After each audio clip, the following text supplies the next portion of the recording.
शब्दों बहुत सूचक था कि 15, 20, 40 लोगों को निकाल देना पड़े तो निकाल देना चाहिए। અને જે વાત કરી છે કે કેટલાક સાંકળે બાંધેલા સિંહ છે જેમને બાંધી રાખવામાં આવે છે, જેઓ લડવા માંગે છે પક્ષ માટે, જે ખૂંખાર સિંહ છે પણ એમને પક્ષના જ નેતાઓ, પક્ષનું જ નેતૃત્વ બાંધી રાખે છે। આવા તો કંઈ કેટલાય ચાપખા માર્યા અને જમીની હકીકત કોંગ્રેસની છે એ તેમણે કહી હતી। અને આ સાંભળીને કેટલાય મોટા મોટા દિગ્ગજ નેતાઓના પેટમાં ફાળ પડી છે, માથે પરસેવો વળી ગયો છે કે શું થશે શું નહીં। આ બાજુ બીજા કેટલાક એવા નેતાઓ પણ છે કે જે રાહુલ ગાંધીના આ શબ્દોને, રાહુલ ગાંધીના ઓબ્ઝર્વેશનને અને જાહેર મંચ ઉપરથી કહેલી વાતને આવકારી રહ્યા છે। તો કેટલાકના મનની પીડા પણ હવે કેમેરા સામે આવી રહી છે રાહુલ ગાંધીના નિવેદન પછી। અને આ બાજુ ભારતીય જનતા પાર્ટી છે કે કોંગ્રેસ ઉપર, રાહુલ ગાંધી પર પ્રહાર કરી રહી છે। રાહુલ ગાંધીએ તેમની 2 દિવસની મુલાકાત દરમિયાન વાસ્તવિકતા સ્વીકારી છે અને કહ્યું છે કે હજુ પણ કોંગ્રેસમાં એવા નેતાઓ છે કે જે ભાજપનું કામ કરી રહ્યા છે। આપણી સાથે સાંસદ ગનીબેન ઠાકોર છે। ગનીબેન, રાહુલ ગાંધીએ આજે વાસ્તવિકતા સ્વીકારી છે અને કહ્યું છે કે આવા નેતાઓને દૂર કરવા પડશે, શું કહેશો? જાહેર સ્ટેજ ઉપરથી જ આજે કાર્યકર્તાઓને સંબોધતા રાહુલજીએ જ્યારે કહ્યું હોય ત્યારે એમને એમ કહ્યું કે ચૂંટણી જીતવું એ મારું વિઝન નથી, પણ પક્ષમાં રહીને જે પક્ષને નુકસાન કરતા હોય, વ્યક્તિને નુકસાન કરતા હોય, એના કરતાં અનેક ગણું ગુજરાતની પ્રજાને નુકસાન થાય છે કે જે વર્ષોથી કોંગ્રેસ સાથે સંકળાયેલી છે।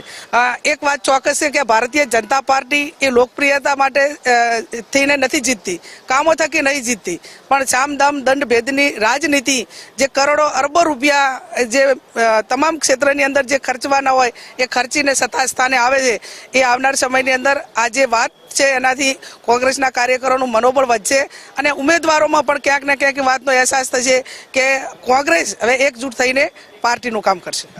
રાહુલ ગાંધીએ જે સંદેશો આપ્યો છે, જે વાત કરી છે, પણ 2 દિવસથી રાહુલ ગાંધી જે ગુજરાતમાં છે અને ગુજરાતના નાનામાં નાના પાયાના કાર્યક્રમમાં એક જોમને જુસ્સો આવ્યો છે। આવનાર સમયની અંદર કોંગ્રેસ ગુજરાતની અંદર ખૂબ મજબૂતાઈથી સંગઠન ઊભું કરીને ભારતીય જનતા પાર્ટીની સામે ખૂબ મજબૂતાઈ અને આક્રમકતાથી લડશે એવો સંપૂર્ણ વિશ્વાસ છે। ચોક્કસ સાચી વાત છે કે જે લોકો ઇલેક્શનની અંદર બે ધારી તલવાર પર કામ કરતા હોય છે અને જ્યાં સારું લાગે ત્યાં સેટલમેન્ટમાં કામ કરતા હોય છે અને ચોક્કસ એવા નેતાઓની હકાલપટ્ટી કરવી જોઈએ।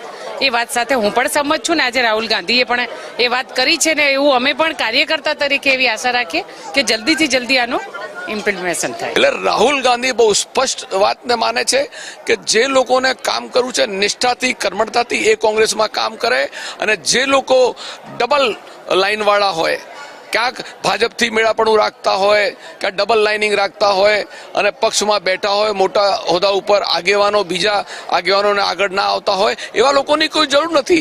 अगर राहुल जी तक वो मैसेज पहुंचा है तभी राहुल जी ने कहा है, कल विस्तारित रूप से सभी लोगों से बातचीत की है और जो भी उन्हें समझ में आया है और चीज़ उनकी जानकारी में है, मुझे लगता है ऐसा कुछ हो रहा होगा तो उस पर कार्रवाई पार्टी ज़रूर करेगी, जैसा उन्होंने अपने भाषण में भी कहा है। और मैं समझता हूँ कि इस बार राहुल जी का एक रूप और एक नेतृत्व की क्षमता गुजरात देखेगा और संगठन को मजबूत होंगे।